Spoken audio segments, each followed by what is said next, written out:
Hello my fellow YouTube gardener, this is Marcelina at cashewgreens.com. This video is about Hoya propagation. We're going to be learning on how to propagate Hoya by vine cuttings and leaves for fast, easy rooting. But before we continue this video, if this is the first time you discover my channel, consider to like this video, share with all your friends, and don't forget to subscribe. So let's get started and see you in the other side.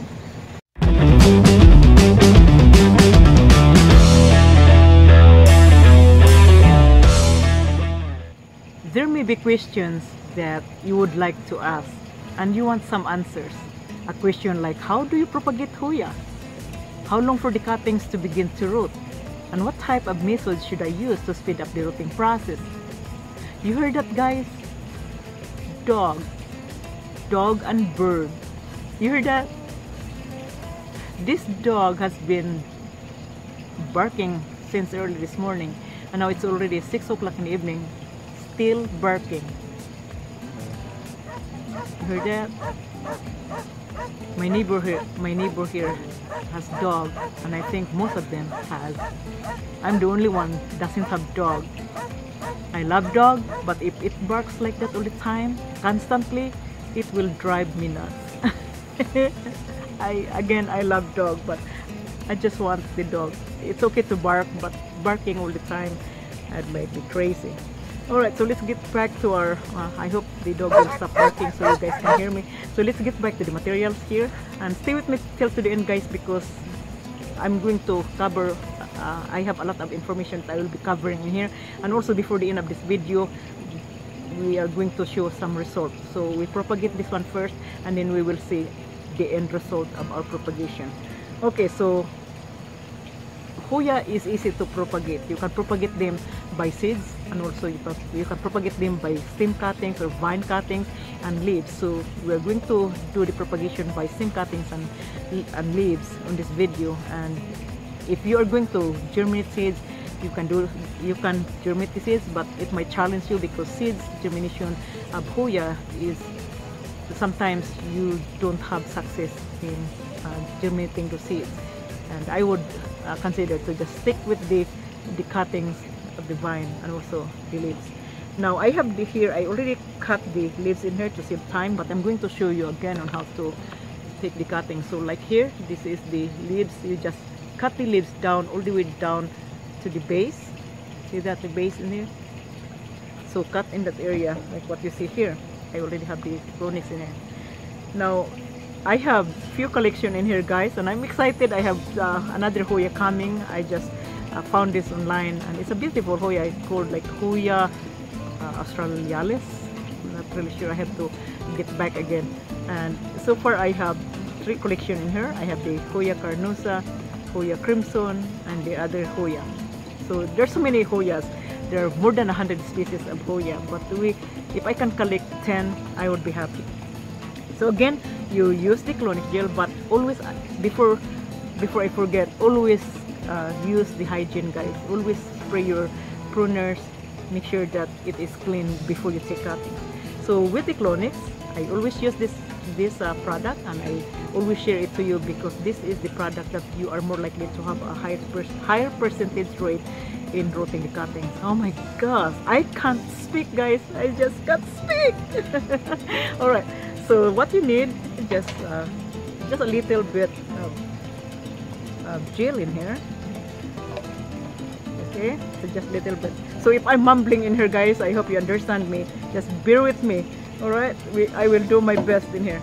So you have this one here, and then just coat the leaves the same we did in our GG plant, and then just put some oil in here. Now after you coat the leaves of Hoya, just sit here in the clonic gel for a few seconds. You want that chemical to absorb by the leaves. Now when you take the cuttings, so take the cuttings, I have already it in here to save time. So when you take cuttings, this is the cuttings that I have. So you take cuttings one node or 2 nodes with the seeds of leaves in between. Now the Hoya is a vine, it's a semi-hard vine, and it is not the same as the rose that you have to take cuttings close to the node to root. The Hoya will root in the node and also in the internode. So So if you stick this one in the water and then you put the water level up high, this one here will be covered with roots. And I'm going to show you that to you. Now the propagation site. Now what is the propagation site that you are going to use in order to speed up the rooting process? Now here in my greenhouse, I had only two propagation that I do best. Is the misting, not the misting box, is the mini greenhouse and then the Fogponic system. So today we're going to use the Fogponic system to propagate our Hoya, and I'm going to explain it to you once we go down there and explain it to you the step by step, so you can understand what I'm talking about. And also if you want more details on Fogponics, I have videos of that. I have multiple videos on Fogponic system. The first video that I have is how to set up the system.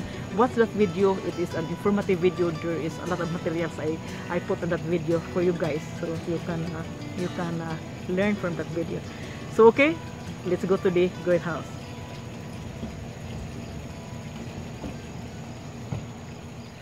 Alright, so it's getting darker here now, guys. So we're back here in the greenhouse. Our propagation site that we are going to use today on this video is the Fogponic system. When we propagated the GG plant, I mentioned about the size of the net cup. I think I said 3 inch. Actually, it is not 3 inch. I take that back. It is 2 inch CG. So if you're going to use this Fogponic system to propagate plants, get the 2 inch net cup. Now, when you place the cuttings, the same we did in the GG plant, you place the cuttings in the insert and then put it in the net cup. Now, after you put it in the net cup, you place it in the system. That's how easy it is. Now, make sure that you label the plants. You label the name and also the time you propagate the cuttings. This will help you identify what plants you grow, and also how long the cuttings start to develop some roots. Now, the use of earthstone. I'm going to show you the earthstone in here. So I would recommend to add earthstone in the system as an added benefits.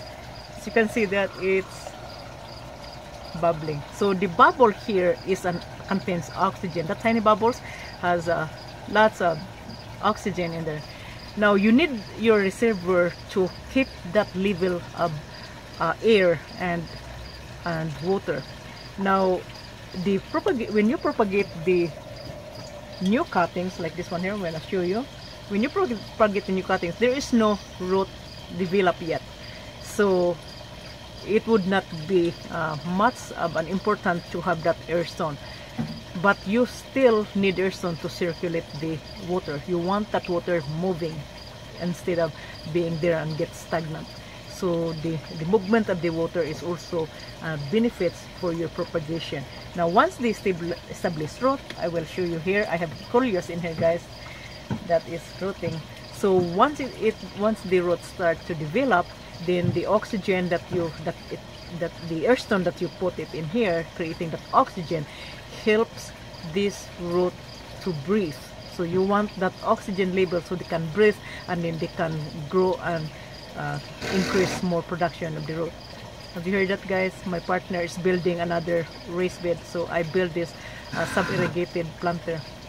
So that's why you heard that cutting wood. So you need that oxygen for the root system to breathe. So the more oxygen your cuttings take, it's more root production will develop. That makes sense to you? So that's the beauty of propagating plants using the Fogponic system. So now we will put this earthstone in our system. You don't forget this, okay?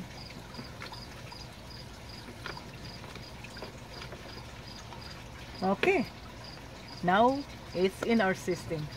One eternity later.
that's our video for today. And if you think the video is helpful, give it like, share to all your friends, and don't forget to subscribe.